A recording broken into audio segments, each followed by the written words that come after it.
Sumit tutorial presents question number 12। इस question में आपको ए बी और ए सी का लेंथ फाइंड करना है, ए बी का और ए सी का।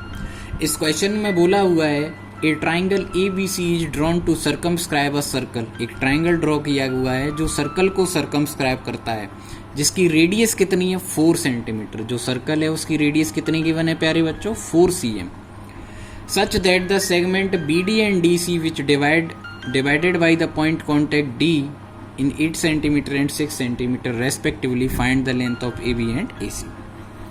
अब आपको इस क्वेश्चन को सॉल्व करने के लिए सबसे पहले ये लिखना होगा कि नेक्स्ट जो एक्सटर्नल पॉइंट होता है उससे ड्रॉ किए हुए जो टेंजेंट होते हैं उनकी जो लेंथ होती है वो आपस में इक्वल होती है। इसके अकॉर्डिंग आप इसमें कुछ पॉइंट्स को लिख सकते हो। इसके अलावा जो इसमें जो next other point of contact है उनको मार्क कर लो। तो मैंने उनको मार्क करा ई और एफ।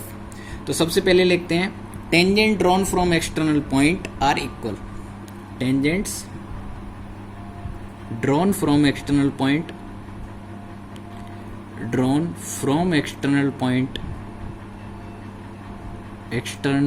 Point are equal.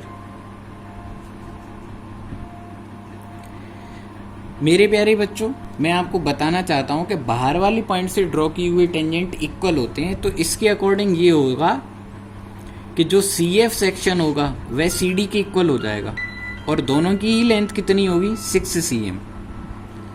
तो माय डियर स्टूडेंट, आप सी एफ सेक्शन की लेंथ फाइंड कर पाए और वो कितनी आ गई है 6 cm। इसी तरीके से इस सर्कल के लिए एक्सटर्नल पॉइंट बी भी होगा और बी डी की जो लेंथ होगी वही लेंथ बी की भी होगी, क्योंकि बाहर वाले पॉइंट से ड्रॉ की हुई टेंजेंट की लेंथ आपस में क्या होती है, इक्वल होती है। तो my dear student, you can write it as B D is now equal to B E and both are equal to 8 cm। आप डायग्राम में अपने साथ के साथ चीज़ों को मार्क करते हुए चलेंगे और ये आ जाएगा 8 cm। इसके बाद जो सेक्शन बचेगा वो बचेगा पॉइंट ए के रिगार्डिंग।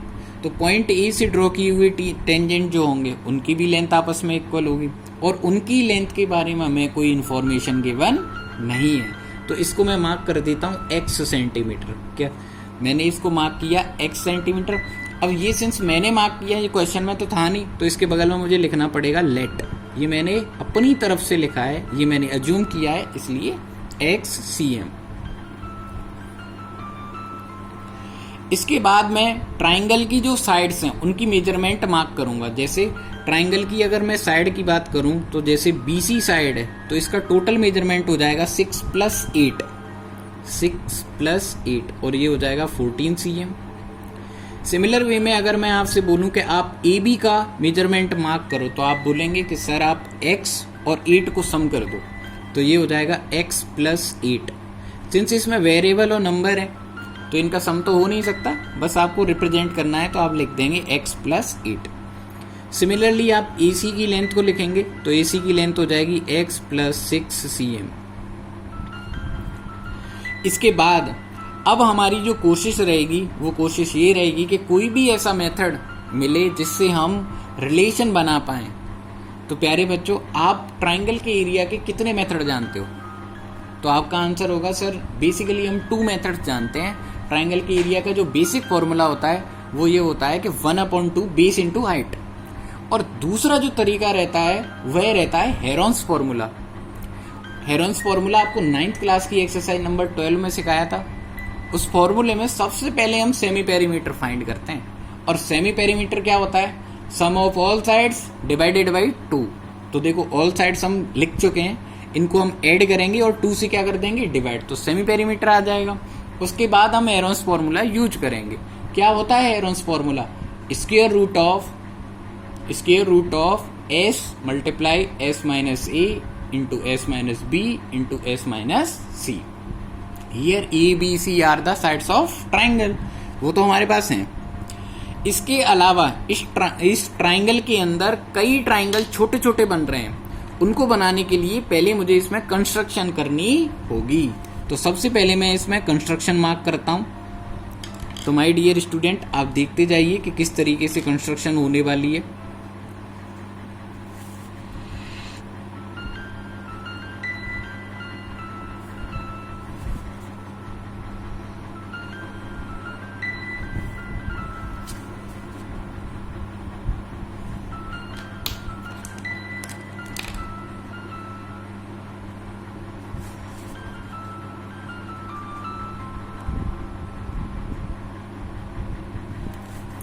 तो आपने देखा कि मैंने ऑल पॉइंट ऑफ कॉन्टेक्ट्स को सर्कल के सेंटर से ज्वाइन करा दिया है, और अब मुझे मालूम है कि ये सारे पॉइंट्स ऑफ कॉन्टेक्ट रेडियस और टेंजेंट के साथ एक दूसरे से 90 डिग्री का एंगल फॉर्म करेंगे।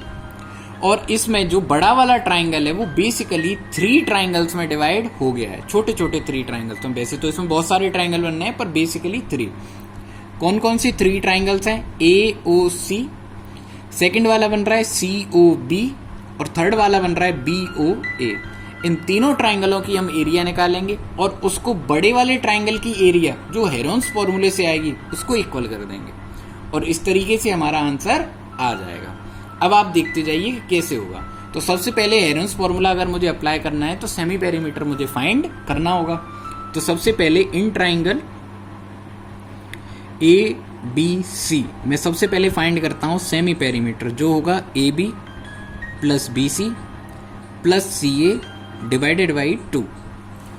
AB का जो वैल्यू मैंने मार्क करा था, अभी आपको बताया था कितना था, x प्लस 8।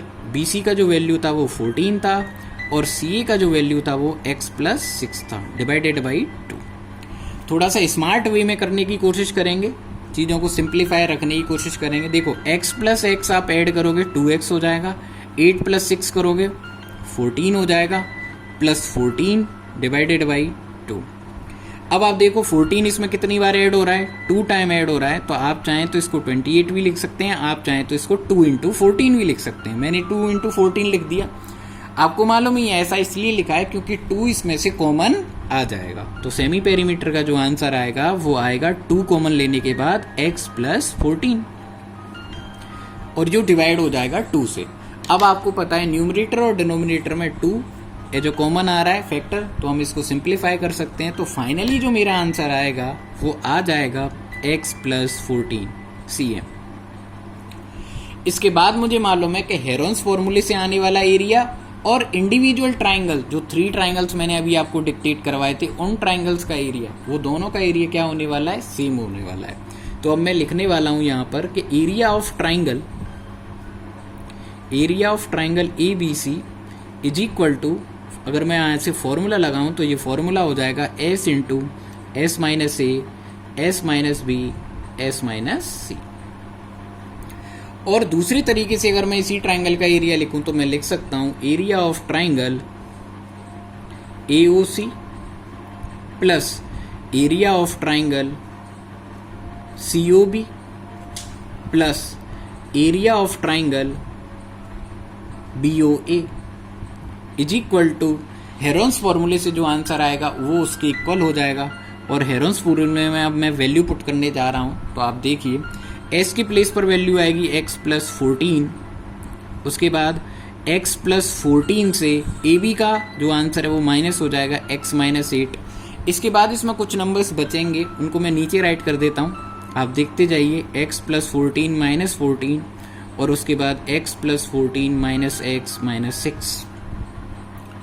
इसके बाद आपको ट्राइंगल AOC का एरिया लिखना है। AOC का एरिया AOC, इसका एरिया लिखेंगे 1/2 बेस इंटू हाइट। तो बेस के लिए जो वैल्यू आएगी वो आ जाएगी x प्लस 6, और हाइट के लिए परपेंडिकुलर आता है, और OF इसके लिए परपेंडिकुलर है, और इस सर्कल की ये कौन है, रेडियस, और all radius of circle are equal. तो मेरे प्यारे बच्चों अब आप यहाँ से आगे इसको लिख सकते हैं, एरिया ऑफ ट्राइंगल AOC आपको लिख सकते हैं 1/2, बेस के प्लेस पर आप लिखेंगे x प्लस 6 और हाइट के प्लेस पर लिखेंगे 4। सिमिलरली COB का एरिया भी अगर आप राइट करेंगे तो आप लिखेंगे 1/2, बेस की जगह पर आप वैल्यू 14 पुट करेंगे और हाइट की जगह पर फिर से 4 पुट करेंगे। ऐसे ही आप BOA का एरिया लिखेंगे 1/2, बेस के प्लेस पर आप वैल्यू पुट करेंगे x प्लस 8 और हाइट के प्लेस पर आप वैल्यू पुट करेंगे 4। स्क्वायर रूट को आप सॉल्व करेंगे, x से x सिंप्लीफाई हो जाएगा, 14 माइनस 8 6 आ जाएगा। सिमिलर वे में 14 से 14 सिंप्लीफाई हो जाएगा, ये x आ जाएगा, और आगे जब आप सॉल्व करेंगे तो आगे 8 आ जाएगा। उसके अलावा जो शुरुआत वाला फैक्टर है उसको भी आपको लिखना है x प्लस 14। थोड़ा सा अभी आप और सॉल्व कर सकते हैं इसको, जैसे आप 2 की टेबल से इस 4 को सिंप्लीफाई कर सकते हैं 2 टाइम, फिर 2 की टेबल से आप 4 को सिंप्लीफाई कर सकते हैं 2 टाइम, फिर 2 की टेबल से आप 4 को सिंप्लीफाई कर सकते हैं 2 टाइम। अब आप देख पा रहे हैं कि ये जो 2 है ये कॉमन आ रहा है, तो आप इसको कॉमन ले लो। तो जब आप इसको कॉमन लेंगे तो इसमें नंबर्स बचेंगे x + 6 + 14 + x + 8 that is equal to square root of x + 14 into 8 6 जब बेटा 48 होता है इंटू x। अब इस स्क्वायर रूट को हटाना है मुझे, साथ के साथ मुझे इनको ऐड भी कर लेना चाहिए। तो अगर मैं इसको ऐड करूं तो कॉमन ही ले लेता हूं, x + x करूंगा 2x हो जाएगा, 8 + 6 14 हो जाएगा, 14 + 14 28 हो जाएगा। एक 2 तो बाहर ही है उसमें, तो कोई प्रॉब्लम नहीं है। x + 14 और आगे 48x स्क्वायर दोनों साइड करूंगा तो ये जो स्क्वायर रूट है वो कैंसिल हो जाएगा, तो स्क्वायर बोथ साइड। ये आपके बोर्ड एग्जाम के लिए काफ़ी इंपॉर्टेंट क्वेश्चन है। हर टीचर जो भी एक्सरसाइज नंबर 10 का पेपर बनाता है क्वेश्चन नंबर 12 को एक बार जरूर कंसीडर करता है। ये ए का 1 मतलब ऑल्टरनेट ईयर में आता ही आता है, तो आप इसको टाइम भी थोड़ा ज़्यादा लग रहा है लेकिन आप इसको करें, सीखें, ये इम्पोर्टेंट है। तो जब आप स्क्वायर करेंगे तो 2 की स्क्वायर 4 हो जाएगी और आप इस नंबर को 2 बार लिखें। स्क्वायर एक्चुअल स्क्वायर नहीं करना, आप इसको 2 टाइम मल्टीप्लाई कर लो। तो आप इसको लिख सकते हैं 2x + 28 और 2x + 28 और इधर से स्क्वायर रूट कैंसिल हो जाएगा तो x + 14 इंटू 48x। अब आप इस फर्स्ट ब्रैकेट से और सेकंड ब्रैकेट से दोनों से 2 कॉमन ले लो। तो जब आप इन दोनों से 2 कॉमन लेंगे तो ये x + 14 और फिर से x + 14 हो जाएगा और इन दोनों से ही 2 बाहर आ जाएगा। अब मेरे प्यारे बच्चों, आप नंबर्स को ना सिंप्लीफाई कर सकते हो। जैसे x + 14 से x + 14 कैंसिल हो जाएगा और बचे हुआ नंबर आप देखो 4 2 जा 8 और 8 2 जा 16। 16 की इस टेबल से आप 48 को कट कर सकते हो 3 टाइम, तो ये 3x हो जाएगा। तो आपके पास जो एक्सप्रेशन आएगा वो आ जाएगा x + 14 = 3x। अब 8th क्लास का बेसिक कॉन्सेप्ट आपके सामने आएगा, variable one side constant other side. इसके अकॉर्डिंग आप x का वैल्यू फाइंड करेंगे तो 3x से x माइनस हो जाएगा जिसका आंसर आएगा 2x। और फाइनली x का आंसर फाइंड करने के लिए आप 14 को 2 से क्या कर देंगे, डिवाइड, जिससे x का आंसर 7 आ जाएगा। नाउ अब आपको AB का वैल्यू बताना था, तो AB का जो वैल्यू था वो क्या था, x + 8 और अब मुझे पता है x का आंसर 7 है और मैं इसमें 8 ऐड करूंगा तो ये 15 cm हो जाएगा। सिमिलरली AC का जब आंसर मैं फाइंड करूंगा तो इसमें x + 6 करूंगा और x की जो वैल्यू है वो 7 आई और इसमें मैंने 6 ऐड करा तो ये हो जाएगा 13 cm। इस तरीके से मैं इस शानदार से क्वेश्चन को सॉल्व कर सकता हूँ। ये बहुत ज़्यादा इंपॉर्टेंट क्वेश्चन है आपके बोर्ड एग्जाम्स के लिए, तो आप इसको शांति से करिए, समझिए, और अगर आपको कोई प्रॉब्लम आती है तो आप कमेंट सेक्शन में कमेंट भी कर सकते हैं। Thank you for watching question number 12।